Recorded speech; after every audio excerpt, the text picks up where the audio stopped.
Quick backstory, I used to be a janitor at a high school before I got this job. So, I'm doing my thing in my section at this national guitar shop, and it's our department's turn to clean the break room. I'm delegated for the task. Normally this would not be an issue, especially considering my janitorial background, but this break room pissed me off. People's idea of cleaning was a quick wipe of the table and tossing food that people left there in the trash, but not actually taking the trash out. I had a different idea. So I go in there and I do a full wipe down of the table. I toss the leftover food. I actually take out the trash bag and I start sweeping and vacuuming.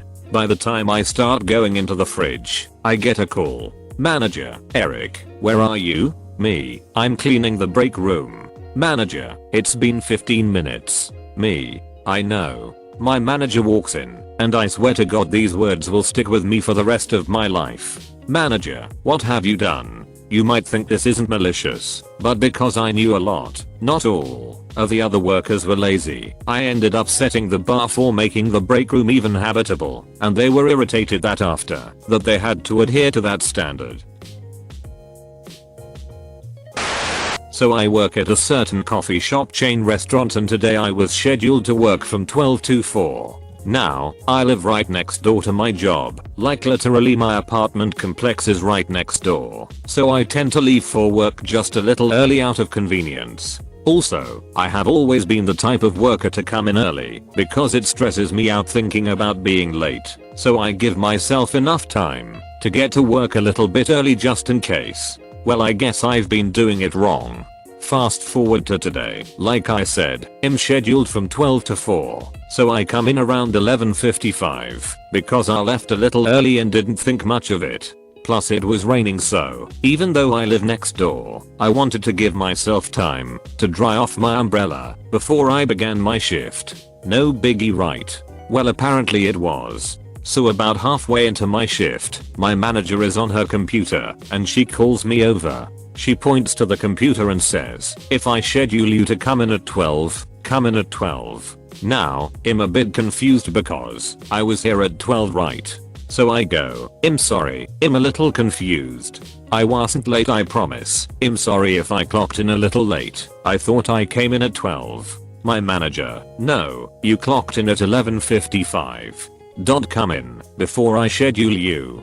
If I schedule you at 12, come in at 12. If you work outside of your shift time then you're going to go into overtime, and I can't pay you overtime. So at this point I'm baffled. I have worked 3 jobs prior to coming to this one and I have never had a manager tell me that coming in 5 minutes before my shift was bad. In fact, at my old job I used to come in about 15 to 20 minutes early, and I never heard a word from my manager about it. I'm just so flabbergasted. So at this point I just don't give a F. You want me to work exactly 12 to 4 and nothing more or less? Then alright. I won't stay any later than when I was scheduled. Need me to do something that is going to take some time and may cause me to go over? No, I'm sorry, that may cause me to go into overtime, and we can't have that. So from now on, I'm working exactly the hours that were given me. No more, no less. We can't risk having to cause $1 billion company paying people overtime for 5 minutes now, can we? So a couple of years ago I was working retail, and at one point we had a discount where you could get a 6-pack of beers for $5.30. This of course meant that each beer would cost $0.88 as 5.306 equals 0.88. You get the point. So as I was working as a cashier at the time, a woman decided to come back a couple of minutes after paying for her groceries in order to show me that she had accidentally paid $1 per beer and not the 0.88 as promised. So I looked at the receipt and realized that she had in fact paid $1 for a beer. The thing she didn't realize was that she had only paid for 1 beer and not the entire 6-pack by mistake. I then proceeded to inform her that she was correct, but I can see that you had accidentally only paid for 1 beer and not the 6-pack. I then proceeded to fix the mistake and told her that will be $4.30 please. She seemed a bit embarrassed and decided to just pay the amount without saying anything, but I had a great laugh and enjoyed the rest of my shift. So my first job was as a dishwasher in the buffet of a retreat hotel. I got hired on with 2 of my best friends and we quickly became the fastest team of dishwashers, so we were usually brought in when big groups would come in.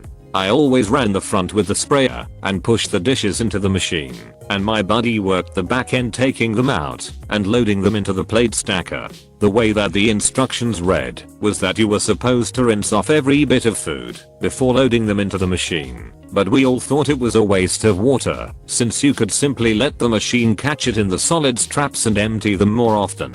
About 2 years into the job someone left for college and they hired an older lady, I'd say late 50s early 60s. I was 17 at the time. She took the instruction manual to heart and got incensed the first night she worked with my buddy and I that we weren't following the instructions. I brushed her off and got to work knowing we had a big party that night and it would take a long time to get through our dishes. When we sat down to take our dinner mid-shift she sort of wandered off, but we didn't think much of it. When we came back to the machine the general manager of the hotel was waiting on us with her. Turns out during break she had gone to him to tell on us. He told us we had to follow the instructions, despite my having been doing it this way for 2 years just like every other seasoned dishwasher there. So I said sure thing. As soon as he left I stepped out from the loading area and told her she could do the rinsing and loading. Long story short, it took about 3 hours longer with her doing it and complaining about how hot the water was. It was scalding until your hands got used to it and how much work it was the whole time. She quit the next day and we went right back to doing it the better way. I worked at the movies for about 2 years. The first few days I would work during daytime and follow someone along cleaning the hallways, bathrooms and theaters, with a dustbin brush, popcorn always everywhere, and greeting and seating guests. Because the daytime shift was so quiet you were also asked to clean all of the furniture in the canteen for the employees and do some chores in the kitchen.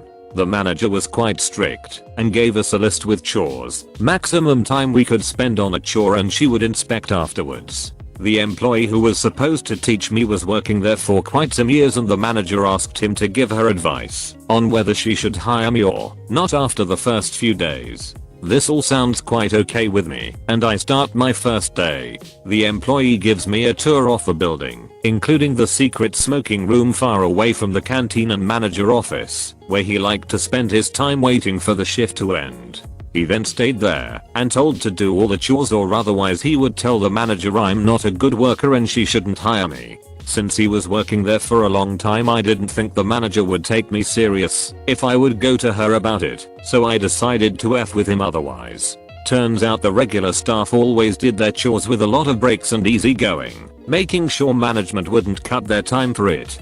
So I worked my butt off. I did all of the chores in half the time they were usually done and asked the manager if she could inspect me. If she asked where my co-worker was I would tell her I didn't know, or in the bathroom, or probably doing something else, so I wasn't making a bad impression, but she did get some doubts. After a few weeks they cut all the time on the chores in half and the managers started checking the smoking room to see if any co-workers were secretly taking breaks. I don't mind some hard work and had a lot of fun. It was also a great workout. Some of the others left, or were fired, or just had to work a lot harder to keep their job. A very short, but kinda funny malicious compliance. This just happened a few minimum ago. I'm a barista work in the register. When we're busy, I like to make cups of water, so the customer doesn't have to wait, and the baristas making drinks aren't piled up with orders of water cups. In comes this lady who just wants water. So I give her a pre-made water cup. She refuses the cup, wanting it in a 4-here glass, because she doesn't want to waste plastic cups. Not wanting to waste mine, or the other barista's time. I grab a glass cup, open the lid of the cup of water, pour the water into the glass, and throw the plastic cup away, because we cannot reuse it due to company policy health code. I then give her the glass and tell her have a nice day. P.S. My shift supervisor gave a smirk and shook his head in a disapproval notion when I told him what I did. Many years ago, while I was in grad school, my advisor took me and several of my cohorts to a lot of conferences. We had to submit a conference program to the travel department very early in the process to get approval for funding. Then they'd estimate the allowances for meals and such. We had to submit all our receipts. Turns out that according to the rules, receipts trumped per diem, so we had steak, lobster, etc. And since the rules said they reimbursed based on actual receipts, we got away with complying and ate very well. So they changed the rules. They would pay the lesser or per diem more actual receipts. So we found ways to comply with the revised rules. Fixed transportation tofrom airport based on average cab fares. Sure. We took mass transit and pocketed the difference. Funny thing, we didn't have receipts to show the lesser cost. Breakfast allowance averaged about $8 or $9. A bagel with cream cheese and a free cup of coffee at the hotel, and you guessed it, more pocket change, and oddly enough, no receipts. But the kicker came with that pesky conference program. The early program we had to submit usually didn't have details of social events, like a couple of breakfasts and one good evening reception, all of which easily substituted for meals. When we had to submit receipts, it was no biggie, as we had no receipts from the missing meals. But they had changed the rules. Meals were estimated, and the travel department simply hated to deal with revisions. So we complied and didn't submit any revised programs, which meant that the per diem was allocated and paid, and we got a little extra change, which was very important for poor nearly broke grad students. Moral of the story: when you make rules, someone will find a clever way to comply and come out ahead. Clarification: we tried very hard to abide by the spirit of the rules, minimizing costs and not taking advantage of the system's stupid rules. The bureaucracy wouldn't let us. They rejected our travel expense reports when we weren't following the rules, even though we were claiming less in meals than their allowances. They post-corrected the costs up to fit their rules. We tried to give them updated conference programs to show we didn't need meals. They wouldn't accept updates unless the dates of the conferences changed. Advisor simply smiled and shook his head, saying we'd learn. We did. When the bureaucracy set the rules, they were absolutely inflexible, and it ended up being far easier to comply with their idiotic rules and end up also pocketing a few dollar sign than to try to get them to use common sense.